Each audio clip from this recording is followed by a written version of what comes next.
You were 7 years old, sitting in a classroom full of kids who couldn't stop talking. The teacher asked a question. You knew the answer. You always knew the answer. But you didn't raise your hand. Not because you were scared, not because you weren't sure, but because something about the performance of answering, the heads turning, the eyes landing on you, the brief spotlight, felt like it cost more than it was worth. So you sat there, quietly right.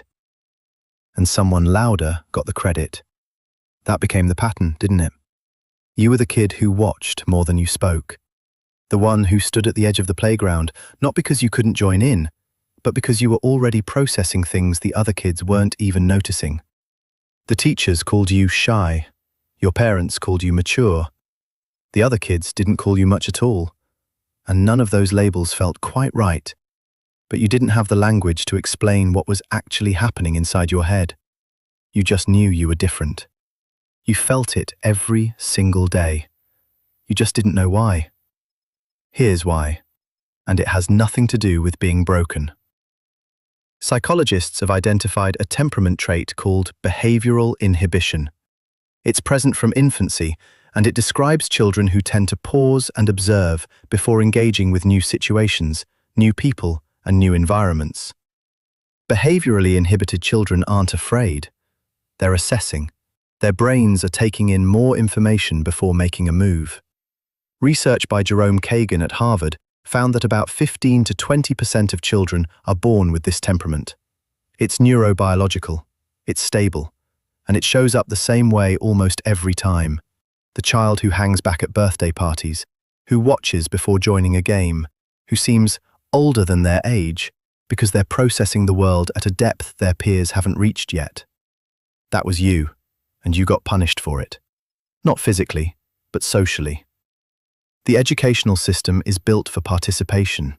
Raise your hand, speak up, work in groups, present to the class. Every single measure of a good student is calibrated to reward extroverted behavior. And when you didn't perform that way, the adults in your life assumed something was wrong. She's too quiet. He needs to come out of his shell. She should make more friends. He doesn't participate enough. These weren't observations, they were corrections, and you internalized every one of them. You started to believe that the way you naturally existed in the world was a problem that needed fixing. But here's what those adults missed. While they were measuring you against the loud kids, you were developing abilities they couldn't see. Research on behaviorally inhibited children shows that they tend to develop stronger observational skills, deeper empathy, more advanced emotional processing, and higher sensitivity to social dynamics. You weren't falling behind. You were building a different kind of intelligence. One that doesn't announce itself, one that works quietly in the background, one that most people don't even recognize as intelligence because it doesn't look like confidence. Let me show you what I mean. You were the kid who knew when your parents were fighting before anyone said a word. You read the air in a room like other kids read picture books. You noticed the teacher's mood shift before the class started. You knew which friendships were real and which ones were performance. You picked up on cruelty that adults missed because adults weren't paying attention, and you always were. That's not shyness. That's perception operating at a level most children never reach. And then there's the mature label. You probably got it a lot. You're so mature for your age.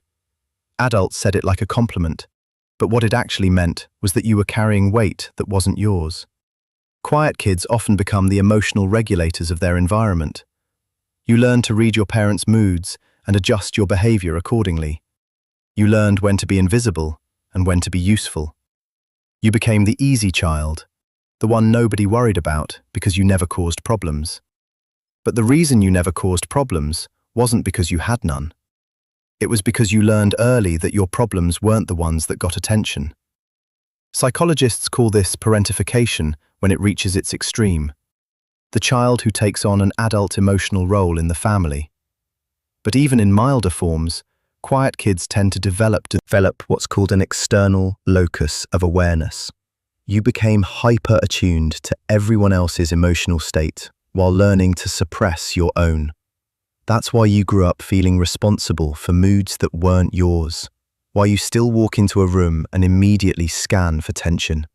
Why you still feel guilty when someone near you is unhappy, even when it has nothing to do with you.